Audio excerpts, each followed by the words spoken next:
Boa tarde, pessoal. Tudo bem com vocês? Aqui quem está falando é o professor Flávio, professor de Química dos alunos do primeiro ano. Nós estamos aqui para mais uma videoaula gravada para auxiliá-los na resolução de exercícios do PET 1, última semana de conteúdo. Neste caso, semana 4. Eu vou apresentar para vocês a localização do conteúdo rapidamente, tá? Para que a gente possa se situar. Semana 4, sobre leis ponderais da parte de Química, iniciando na página 63. Os exercícios estão em páginas a seguir, mas é interessante que a gente localize o conteúdo primeiro e saliente a vocês a necessidade de leitura deste conteúdo e interpretação para resolver os exercícios. Tá certo? Um minutinho apenas para a gente localizar aqui qual é a página correta. Essa é a página das atividades. Muito bem, está na página 65 dos exercícios de vocês. Beleza? Então vamos fazer a resolução? Lembre-se que são 4 atividades para que a gente possa fechar e seguir para o PET número 2. Ou seja, até o próximo PET, como fecha a nossa página aqui. Beleza? Então vamos lá. Atividade número 1, pessoal. Atividade número 1 fala sobre substâncias que são formadas por alguns elementos químicos, como o caso do carbono, o caso do hidrogênio. É essa situação que está aqui na letra A. Eu vou numerar como letra A, não tem identificação, mas para facilitar a separação das situações. Assim como substâncias que são formadas por carbono e hidrogênio associado a outro elemento, o oxigênio. É o caso da situação B, é o caso da situação C. Ok? Onde que eu vou ver isso, professor? Pois bem, nós temos aqui a formulação da substância carbono e hidrogênio.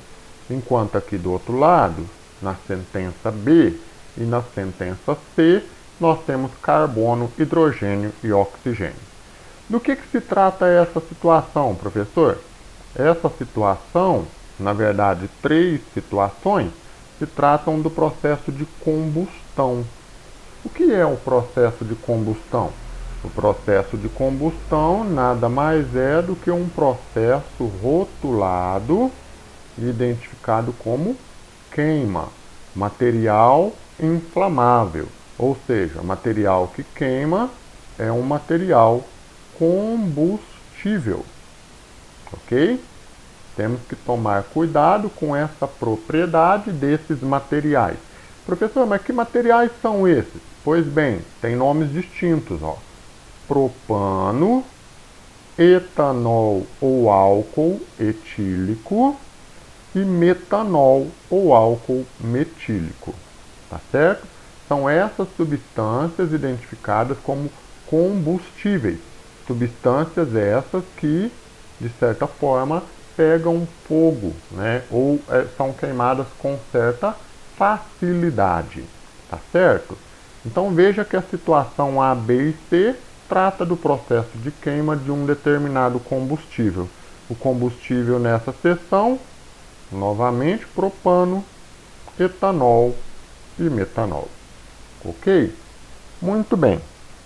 Como se trata de substâncias químicas com nome específico, é o caso do propano, é o caso do etanol e é o caso do metanol, nós estamos falando, neste caso, de transformações químicas. E transformações químicas podem ser representadas, ou melhor, devem ser representadas por intermédio de equações químicas. O que são essas equações? São formas de apresentar, por exemplo, os reagentes, que são substâncias químicas que reagem entre si para produzir novas substâncias químicas, que são os produtos. Aqui nós temos a estrutura base de representação, neste caso, de quem? De uma equação de reação química. Eu preciso ter reagentes e preciso ter produtos. Beleza? Então veja, o que o exercício pede? Encontre os coeficientes. Opa, professor, coeficientes. Surgiu uma dúvida. Por que é uma dúvida? Eu não sei o que é coeficiente. Então vamos lá. Eu vou trocar aqui a cor da canetinha para que a gente possa trabalhar. A equação química onde tem reagentes e produtos é essa equação aqui que eu vou circular em azul. E para resolver ela, vou transpor para esse setor aqui. Vou copiar as fórmulas das substâncias de acordo com a sequência de substâncias envolvidas. Veja que não temos nada que separe os reagentes dos produtos, então me falta uma setinha como essa. Então eu preciso apresentar a setinha também. Eu tenho como produto CO2 mais H2O. Muito bem. O que eu preciso fazer aqui, professor? Identificar os coeficientes. O que são coeficientes? Coeficientes são números que nós usamos para realizar o que a gente chama de balanceamento. Bom, professor, lá na equação tem alguns números em vermelho. Tem mesmo. O número 1, o número 5 e o número 3. Na fórmula da água eu não tenho esse número de balanceamento. Beleza? Então o que eu tenho que fazer no exercício? Identificar esses números, coeficientes, que estão em falta para tornar a equação balanceada. Professor, como é que eu faço isso? Verificando elemento por elemento. Neste caso aqui, pessoal, eu tenho que verificar quem são os elementos que estão nos reagentes, para depois verificar quem são os elementos que estão nos produtos. Beleza? Eu tenho carbono, eu tenho hidrogênio, eu tenho oxigênio. Eu tenho carbono, eu tenho hidrogênio e eu tenho oxigênio. Setor de produto, setor de reagente. Certo? Então eu verifico agora como que se encontra a quantidade de cada elemento. Como assim, professor? Utilizo o coeficiente, multiplico pela quantidade de átomos do elemento. Por exemplo, carbono, 1 vezes 3. Então são 3 átomos de carbono no total. Essa quantidade 1 indica quantos de C3H8 eu tenho na reação. A quantidade 3 aqui no setor de produto indica quantos CO2 eu tenho na reação. Então eu tenho 3 repetições. São 3 vezes a quantidade de átomos que está no CO2. Então 3 vezes 1, 3. Então eu tenho quantidades iguais de carbono. Agora eu tenho que verificar dos outros elementos. Tem que ter quantidades iguais. Então eu tenho 1 vezes 8, 8. No setor de produtos eu também tenho que ter, mas quando eu olho para a fórmula da água eu vejo 2. Porém ele não tem aqui o coeficiente que iguala a quantidade de átomos de hidrogênio do setor anterior. O que eu tenho que fazer nesse caso? Eu tenho que achar um coeficiente para ele, que multiplicado por 2 dá esse resultado aqui, o 8. O coeficiente é o 4. 4 vezes 2, 8. Então eu já identifiquei neste caso aqui, tá? A resposta referente a essa parte, que está faltando em termos de coeficiente. Professor, mas eu quero confirmar o restante. Então vamos lá. Oxigênio nos reagentes, 5 vezes 2, 10. Oxigênio no produto. Na primeira parte eu tenho 6. Na segunda parte, adicionando 4 vezes 1, eu tenho 4. Qual é o total? De 10 partes de oxigênio. Então veja que fazendo o balanceamento nós temos aí a situação resolvida. Isso na letra A. Beleza? Agora, na letra B. Veja que na letra B nós temos aqui uma determinada situação, que eu vou precisar inclusive apagar algumas informações aqui para conseguir resolver. Falta a setinha e falta o número do balanceamento aqui, ó, de cada um deles. Eu posso fazer a observação de quantos que tem. 1 vezes 2, 2. São 2 átomos de carbono nos reagentes. Aqui eu tenho 1. Então o meu coeficiente tem que ser o número 2. 2 vezes 1, 2. Correto? Passo para hidrogênio. 1 vezes 6, 6. Deste lado eu tenho somente 2. Índice que eu coloco aqui, que multiplicado por 2 dá 6.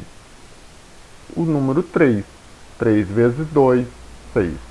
Beleza? Agora que eu tenho todos os coeficientes, eu tenho, obviamente, a quantidade de oxigênio balanceada. Tá certo? E a letra C, professor? Bom, a letra C é a mesma coisa.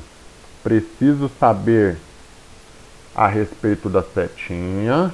Preciso ver onde é que falta o coeficiente para saber o balanceamento. Vejamos, carbono primeiro. 1 vezes 1. 1 vezes 1. Hidrogênio em seguida. 1 vezes 4. Coeficiente na água tem que ser 2. 2 vezes 2, 4. Agora, para fazer o balanceamento do oxigênio, vejam. Aqui nesse primeiro reagente eu já tenho 1. Não tenho coeficiente no segundo reagente. No setor do produto eu tenho 2 com mais 2. Total de átomos de oxigênio no CO2 e na água são 4. Mas entendam o seguinte, eu já tenho 1 aqui no reagente, então falta 3. O meu índice na interrogação pode ser igual a essa parte aqui, ó. Vou escrever aqui do lado. O O2, que precisa dar 3. O que eu posso fazer? 1,5 vezes 2 dá 3. É uma opção. Ou número fracionário. 3 sobre 2, no qual multiplico por 2. 3 sobre 2 multiplicado por 2, o que eu posso fazer nesse caso, pessoal? Elimino 2, elimino 2. Qual a resposta? 3. Então eu teria 3 átomos de oxigênio no balanceamento, caso fosse feito assim. Então eu posso ter duas opções de resposta. O 3 sobre 2 ou 1,5. Ok? Então aqui, por exemplo, vou colocar o 3 sobre 2. Beleza? Esse é um balanceamento que trabalha processo de queima, mas ao mesmo tempo o processo relativo à quantidade de exemplares que nós temos para balancear de forma diferente, com números inteiros e números fracionários. Correto? Exercício número 2. Exercício número 2 trata o seguinte: a massa de 2 átomos de cloro 36 é igual à massa de 8 átomos de um elemento X. Presta atenção. 2 átomos de cloro 36 é igual à massa de 8 átomos de um elemento X. Qual que é a massa de X? Eu tenho que operar a interpretação. 2 vezes 36, 72, igual a 8x. 72 dividido por 8, o que nós temos aqui? O valor de x. Qual é o valor de x? X é igual a 9. Ok? Então, é uma interpretação que trabalha aqui, ó, esse trecho para você descobrir a massa dele. Considerando uma interpretação de matemática igual a... Então, de um lado é igual a o outro lado. Então tem a alternativa, que é a letra D. Correto, pessoal? Essa alternativa de letra D, da questão número 2, nos favorece o entendimento em relação a calcular o que a gente chama de massa molar das substâncias na questão número 3. O que é a massa molar? A massa molar, pessoal, eu posso representar assim, ó. Nada mais é do que a massa relativa em relação a uma molécula da substância, tá? A molécula da primeira substância é o cloreto de sódio. Então eu tenho que calcular a massa molar do cloreto de sódio, fazendo o seguinte, lendo a fórmula, distribuindo a quantidade de átomos que existe em cada um. Eu tenho um átomo de sódio, que é o Na, mais um átomo de cloro. O exercício pede para vocês trabalharem com a massa atômica lá da tabela periódica. Então é preciso observar a massa atômica nesse instrumento. O sódio é massa 23. O cloro é massa 35,5. Então a massa molar do NaCl, 23 vezes 1 mais 35,5. Qual o resultado? 58,5. Aí eu chamo a atenção de um detalhe. Massa molar tem unidade, é gramas por mol. Então, todo o resultado que vir aqui de massa molar é o valor em gramas por mol. Ok? A mesma coisa eu faço para BaF2. O BaF2 tem aí uma distribuição.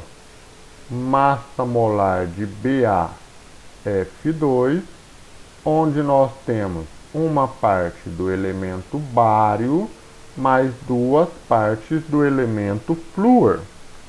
E para isso, pessoal, eu preciso consultar a massa molar do bário. De uma certa forma, para consultar a massa molar do bário, nós precisamos da tabela periódica. Um detalhe para exemplificar aqui rapidamente, a massa atômica dele é o valor de 137, encontrado lá na tabela periódica.